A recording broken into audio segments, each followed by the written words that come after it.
여기서 잘못 오판하면은 정말 수백만 원이 아니라 수천만 원이 왔다 갔다 하거든요. 5분 투자로 10억을 아껴보자. 안녕하세요. 직방TV 절세여신 제네시스입니다. 자, 우리 지난 영상이었죠. 22번째 대책으로 나온 710 부동산 정책에 대해서 저희가 살펴봤는데 기억나시나요? 자, 그래서 제가 지난번 영상 말미에 각자 처한 포지션에 따라서 대응책이 달라져야 될 것 같다. 다주택자 움직임을 봐야 된다. 왜 그러냐면 서로 맞물려 있기 때문에 이런 말씀을 드렸었는데 오늘은 거기에 대해서 좀 설명을 들어보도록 하죠. 자, 기억이 안 나실 수도 있고 또 이 영상을 먼저 보신 분들도 계실 수도 있기 때문에 710 부동산 대책에 대해서 간략하게 썸머리를 해보자면은, 자, 주택거래 모든 단계에서 과세 강화가 꽤 많이 됐죠. 그리고 주택임대 사업자 그리고 법인까지 굉장히 많이 이렇게 올라갔고요. 단순 버티기는 힘들 것 같다. 특히 주택 과다 보유한 개인 또는 법인 같은 경우에 뭔가 출구 전략이 반드시 있어야 되는데 오늘은 여기에 대해서 좀 말씀을 드려보도록 할 거예요. 자, 다주택자들 먼저 한번 보도록 하죠. 자, 다주택자 개인하고 법인이 있을 텐데 일단 큰 틀에서 말씀드리자면은 지금 수준은 버틴다고 되는 게 아니에요. 특히 법인 같은 경우에는 어느 정도 일정 수준은 물건 정리하셔야 되고요. 다주택자 같은 경우에도 대안이 있어야 될 것 같다. 자, 그 대안 중에 하나가 어떤 게 있고 그 대안도 어떤 식으로 좀 막히고 있는지 또 한번 설명드리도록 하고요. 자, 실거주자는 어떻게 해야 돼요? 내가 내 집 마련을 하고 있는데 계속해서 정부가 규제를 내고 많이 세금 폭탄을 내고 약간 걱정이 되실 거예요. 왜? 나도 무주택에서 0에서 1로 가면 저렇게 되는 거 아니야? 라고 생각할 수 있단 말이에요. 죄송하지만 이거는 뭐 해야 된다 안 해야 된다 이렇게 뭐 딱 정해진 정답은 없죠. 더 기다릴지 아니면 절세 매물을 노릴지 각각 포지션에 따른 한번 대응 방안을 볼 건데 개인 다주택자를 먼저 한번 볼 거예요. 자, 개인 다주택자 같은 경우에는 일단 물건을 좀 정리를 해야 되는데 이때 필요한 게 합산과세, 합산과세. 자, 합산과세라는 거는 매년 1월 1일부터 12월 31일까지 동일 연도 판 물건에 대해서 전부 다 더해버리기 때문에 어지간한 경우에는 이게 플러스이기 때문에 플러스를 전부 다 더하면 값이 커지겠죠. 값이 커지면 그에 따라서 세부담도 한꺼번에 올라가게 돼 있어요. 자, 그렇기 때문에 어떻게 해야 돼요? 연도를 달리해서 매도해야 되는데 이미 올해 2020년은 하반기 접어들었죠. 자, 그래서 내가 좀 처리해야 되는 물건이 많다면 지금부터 정리를 하셔야 되겠죠. 자, 빠를수록 유리하다. 자, 그리고 이왕이면 내년에 팔기로 결정했다면은 언제까지 파는 게 좋겠어요? 내년 6월 1일 전까지 팔아야 되겠죠. 왜? 이때가 보유세 과세 기준일이잖아요. 자, 보유세 과세 기준일이기 때문에 어차피 팔 거 보유세 내가 안 내고 파는 게 좋겠죠. 손실 난 물건은 동일 연도에 매도하는 게 좋은데, 자, 이건 무슨 말이냐면 합산과세를 오히려 역이용하는 거예요. 자, 합산과세 1번하고 2번 두 개를 팔아서 플러스니까 값이 올라갈 수 있다고 했죠. 자, 그런데 1번이 플러스인데 2번이 마이너스예요. 자, 두 개 더해보면 전체 값은 작아지겠죠. 자, 팔려고 봤는데 나는 마이너스도 없고 좀 팔기 아까워서 그러면은 등록을 하려고 했는데 우리 지난 시간에 본 것처럼 주택임대 사업자 이제 아파트 등록이 안 된다고 했죠. 세제 혜택도 어차피 없을 뿐더러. 자, 그렇기 때문에 매도가 힘드니까 증여하자.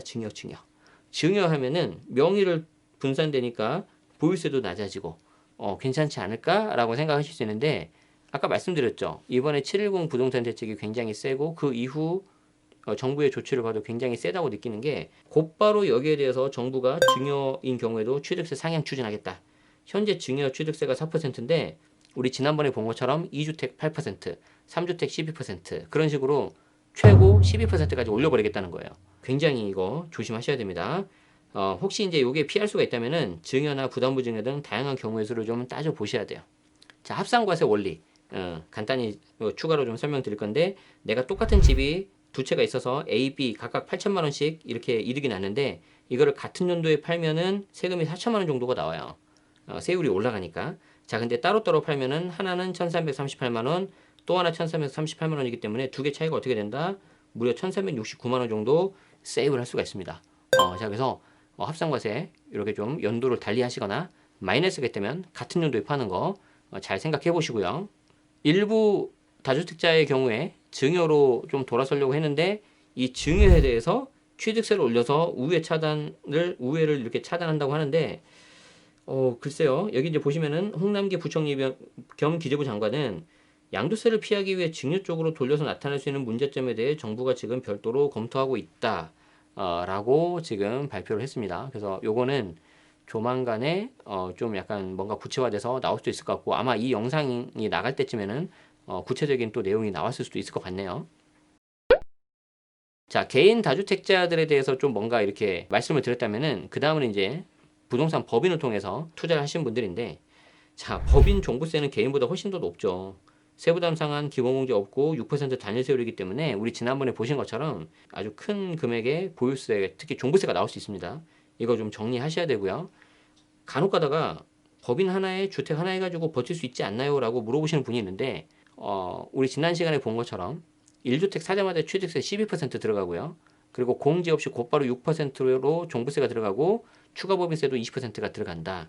제가 봤을 때는 별로 실익이 없다. 메리트 떨어진다. 그리고 더 중요한 게 뭐냐면, 원래 법인 설립 취지는 사업을 서포트하기 위한 거지 이렇게 하라고 있는 건 아니에요. 그렇기 때문에 현재 정부 시각이 이러기 때문에 좀 이런 거는 좀 약간 소나기는 피해간다고 해야 될까요? 좀 그런 부분을 좀 맞춰서 좀 하시는 게 좋을 것 같습니다. 자, 대책 이후에 나오는 기사들을 보면은 더 센 세금 폭탄이 온다. 뭐 증여주택에도 최고 12% 취득세 한다. 실제 12%가 이것저것 붙은 가면 13.3%다. 15억짜리 집을 사면 2억 100만 원이 취득세로 나온다는 거죠. 자, 무슨 말씀을 드리고 싶냐면은, 기존에는 대책이 나오면 모든 법은 완벽할 수가 없기 때문에 조금 약간 틈새가 있었어요. 그래서 이제 그쪽으로 좀 풍선 효과가 나고 그랬었는데, 22번째 정책이 나온 이후에는 정부에서도 곧바로 뭔가 좀 피드백을 주고 있어요. 그렇기 때문에 좀 이런 부분을 너무 쉽게 생각하시면 안 될 것 같습니다. 자, 지금까지 개인 다주택자 그리고 법인에 대해서 이렇게 봤는데, 자, 그럼 역으로 이걸 내가 실거주자, 내 집 마련을 생각하고 있는 분들이라고 생각을 해봐요. 자, 그러면 시장에 매물이 나오려면은 언제 나올 것 같아요? 역으로 생각을 해보세요. 일단 올해 넘어가기 전에 한번 팔려고 하겠죠. 왜냐하면 법인 같은 경우에 내년에 추가 법인세 20%가 들어가기 때문에. 그리고 내년 6월 1일 보유세 과세 기준일 되기 전에 또 한번 팔려고 할 거예요. 자, 그래서 두 번의 타이밍이 있습니다. 자, 올해 연말에 한 번, 아마 하반기로 갈수록 좀 더 나올 수 있겠죠.